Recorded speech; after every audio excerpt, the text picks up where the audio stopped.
dip, potato chip, dip, dip, potato chip, dip, dip, potato chip, dip, dip, potato chip. What's up, friends of the good mood? This is Manni and welcome back to my own Android account here on War Robots, something you guys have been asking for, with some new setups and bots and some upgraded things as well. For example, you can see here the Scourge and Taran Dog.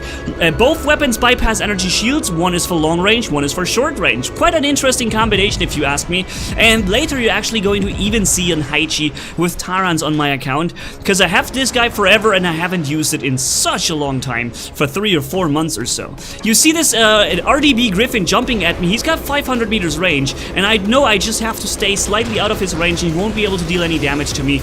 I, however, can with 600 meter range on the Scourge fight back. It's not dealing so much damage, the Scourge, at that range, but at least it's something, right? You can drain the health a little bit of the enemy and you don't have to get so close yourself. And when I get close enough, of course, I'm going to switch back to my Tarans, right? Thankfully, I had some backup on this guy, and I think I just got him killed second time, right? This was the second time I got him killed right now, so he's probably coming again, I think.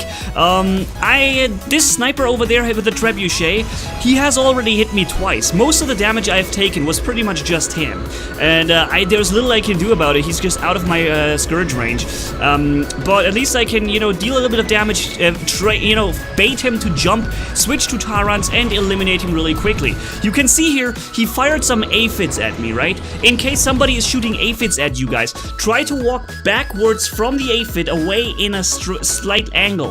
This will make the aphid, not miss all the damage, but most of the damage. As you can see here, I got a bit of damage still, but thanks to this maneuver, I was able to kill him and then die myself from this freaking sniper again. He's pretty much killed me like the whole bot almost now. So what I'm doing now, I'm jumping into the Spectre. Yes, I also have a Spectre on my account. I'm jumping into the Spectre with Hydras. I purposely equipped Hydras to this thing because first off, I have them, right? I don't have any further Tarans or Orkans. And secondly, I don't want to have a power hanger that is ridiculously overpowered. I rather want to run some fun thing for it and be annoying. And in this case, I can counter the sniper. And that's something I really want. You see me targeting him. I ignore everything else. I just go totally for that sniper because this guy has literally just killed me the entire bot before. And I'm really, I want some revenge here on this. So, yeah, I'm just jumping at him, activating stealth in the last possible second, and I'm just completely targeting him once more, firing all the 4 Hydras times 6 at this guy over the obstacles and everything, and get him destroyed by that. I think that was some sweet revenge, and it felt really good. Of course, he's now spawning again in a fast Komiho, so he can take revenge, and I think he doesn't really deserve to get any additional damage from this stupid sniping crap and then jumping in a counter. No thanks, I rather scrap my own bot after I'm not going to deal any further damage anyways, and jump into my own Spec Ops Griffin right here, as you know, with aphids and Orkans. That's what I like to call him. The Komiho is back there again, and yeah, I've got some Orkans ready for him. Thanks to the fact that he just double dashed, there wasn't really any further dash he could do, so that allowed me to kill him quite fast. Same goes for that Leo, got him killed, and now I am attacked by another, the first guy who died 3 times. He's now there with the with the Komiho and Tarans. Yeah, trying to survive a little bit here, trying to do a little bit of damage, and trying to get them away from the middle center beacon right there, attacking that Rogatka with Orkans, jumping down, killing that Lancelot, staying right here. Unfortunately, though, I'm unable to get the beacon captured. I will be dying before, or wait a minute, oh no! I could have gotten the beacon! I just noticed if I had stayed a little bit closer to the wall, I would have gotten the beacon. Oh man, oops, I totally didn't see that. Anyways, this Rogatka here, it's once again the same sniper. I'm targeting him not because he is the guy, but because he is in range, and get him killed quite well there. I wish now I could activate my shield and shield this Lancelot to the right. He's got Tarans, or Orkans and Thunder on it. That means he is very vulnerable to any kind of rocket damage. And I wish I could shield him from the RDB damage over there, but he's just too far away from me, so I kind of have to just do my own thing here. But, ultimately, if you play the Fujin perfectly, you're gonna make it so that you can also use the shield, not only for yourself, but also for your friends and such. I would like to activate my shield here and protect myself, but he's got Ember and Tarans, all 3 weapons bypass my energy shield, so there's absolutely no point for me in trying to, I don't know, bring up the shield here. Instead, I can just back off, get behind cover, and, you know, just try to see where I can inflict a little bit of damage. That Komiho with Tarans is still there, or maybe it's another one, I don't know. I'm targeting him here and and splashing him around the corner. You have Tulumbas have a higher splash radius that you can use to deal some good damage to these guys, even when you aren't in line of sight.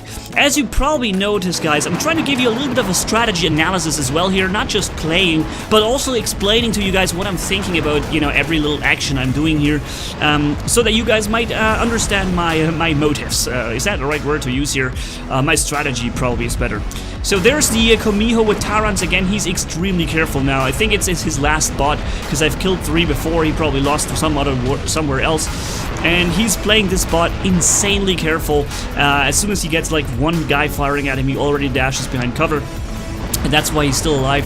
He's actually playing it really well, I must say here. But, you know, eventually I'm hoping I will be able to get in range. Here I'm using the sentry mode so that my weapons drive up a little bit higher. If I hadn't used the sentry mode, I would have fired into the wall in front of me.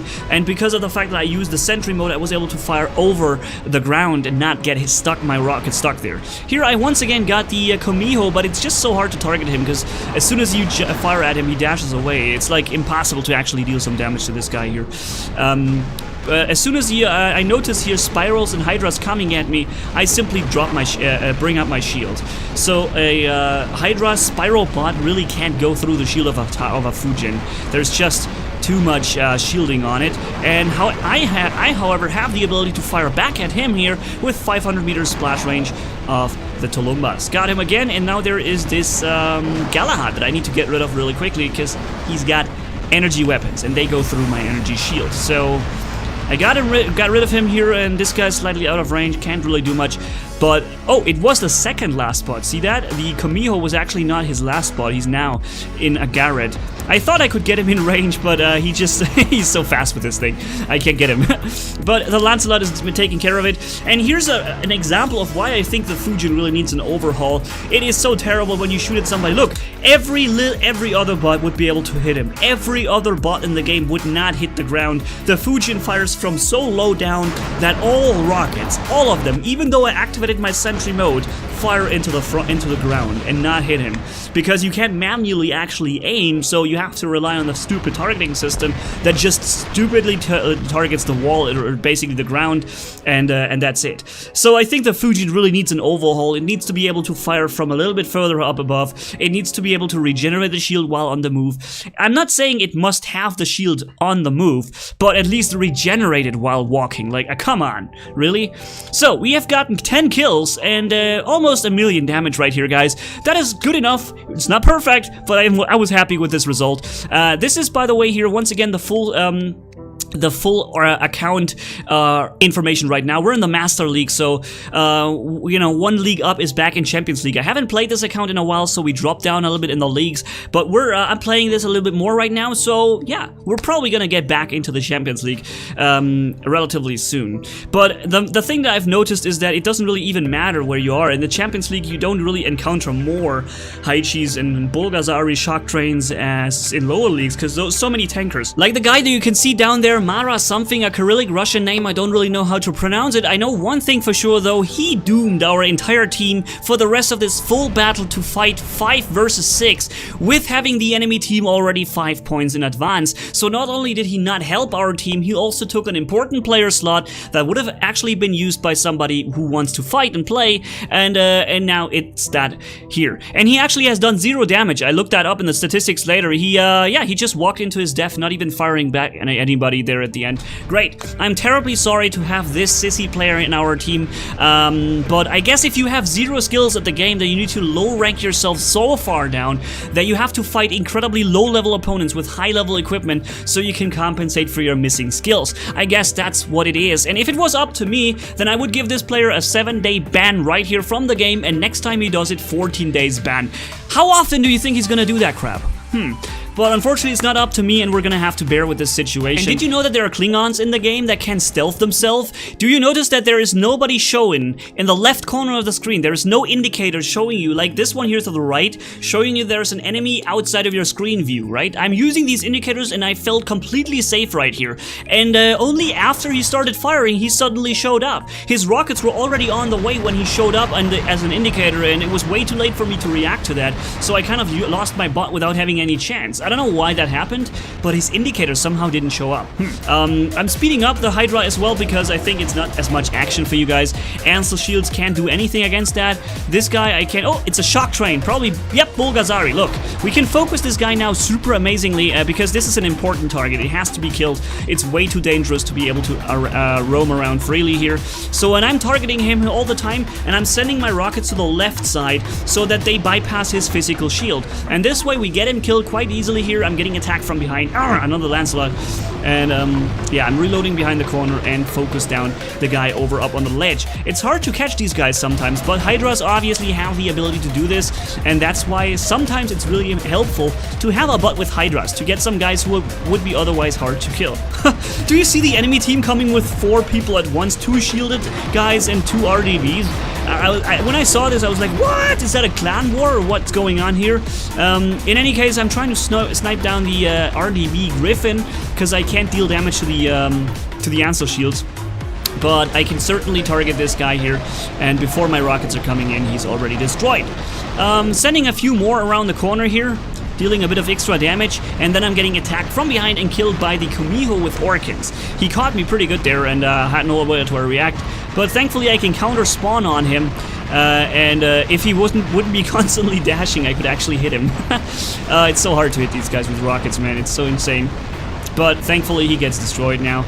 And yeah, here we are. By the way, I'm actually almost about to use my own Haichi here with Tyrants. Like I said, I haven't touched this guy in, I don't know, 4 months or so, but I think it's finally time to bring it out a little bit again, because there are so many Haichis and Bulgazaris and things roaming around that it's not too bad having one of them in your hangar anymore. And yeah, so shooting back at that guy, trying to get him killed, it's hard to do that. So let's hide here for a second, because another Haishi and Bulgazari is coming up.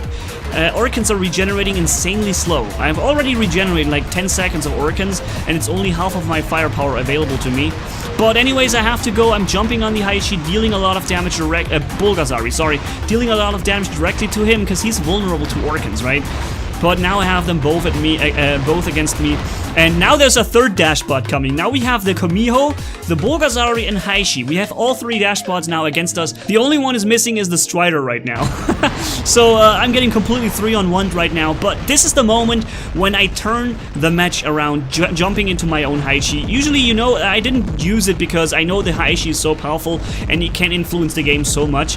And I'm going to show you why I haven't used it in such a long time, guys. Now this is me jumping into an Haishi and making a difference with it. I only have level 10 and 11 or 10 Tyrants on it. The Haishi is only level 10, unlike the level 12 and Mark II things that the enemies mostly use when they have dashbots. But hey, it's we're still going to be able to do a lot with it. Let's go and see if we can find some important targets, okay?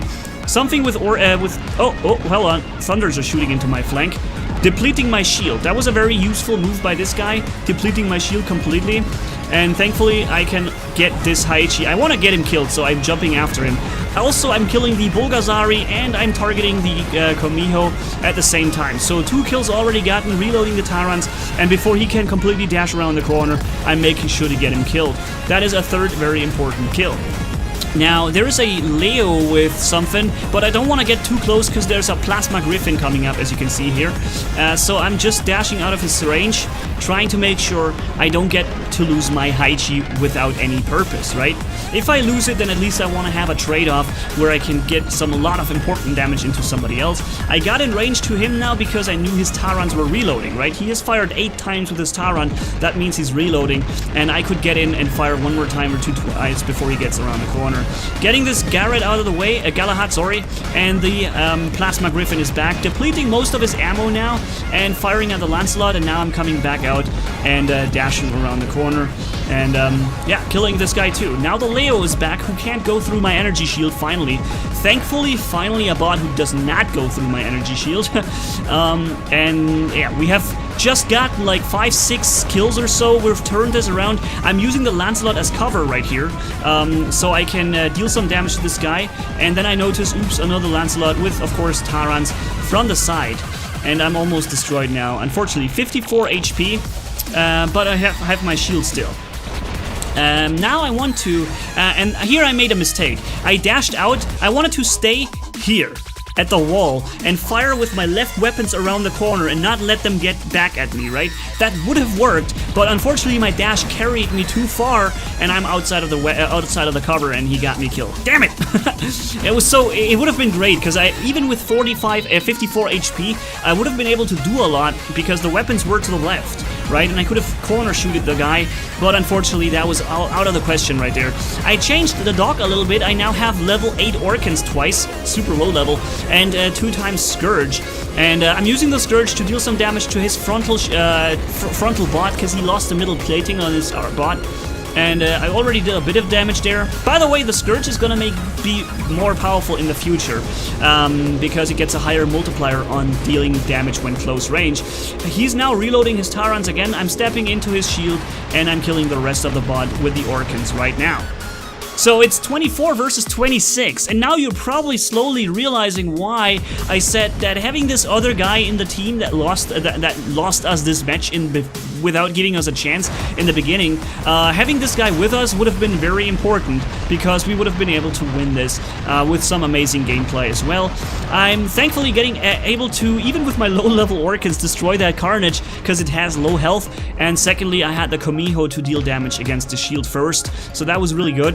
And yeah, we're down to 26 versus 27. It's super close, only 1 minute left to go on the clock, and the only thing I can do, I can switch back to my Scourge here and do a bit of damage to this guy at longer range, but unfortunately I'm down to low health myself. The Doc doesn't have an energy shield, so you're gonna have to take a lot of damage in return, and I can't outrange them here. And as soon as I step out of this building, I realize that some spirals are hitting me too, so I'm kind of forced to wait the last few seconds of this round here undercover for not being hit, because I didn't want to give my enemy team a kill, right? This is my last spot anyways, and if I had died here, it would be 29 versus 26. So it's a very, very interesting and intense match that unfortunately we were bound to lose from the beginning because of this very poor playstyle of this guy right here, who actually has 0 damage done.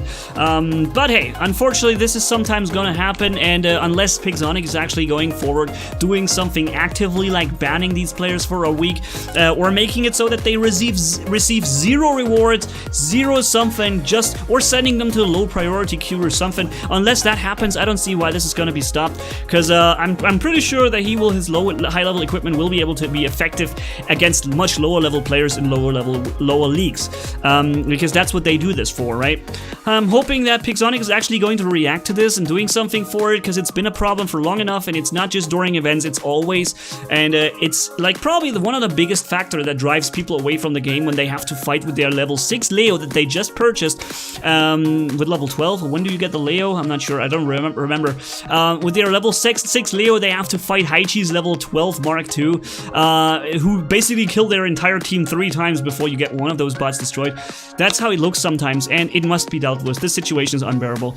In this case, it cost us the victory on a great match, but hey, I still had a ton of fun. We were quite successful in this team. The other 5 players really fought back as tough as they could, and we have had a great match after all. Let's gather some feedback here, guys. Have you made similar experiences? I'm pretty sure you have, but make sure you mention them down in the comment section, guys. And as always, thank you guys so much for watching. If you enjoyed this video, leave a like and comment down below, and if you haven't already, hit subscribe. It's brutal as a man can hit for more. Thanks for bearing with me. You guys are awesome as always. Manni-Gaming signing off.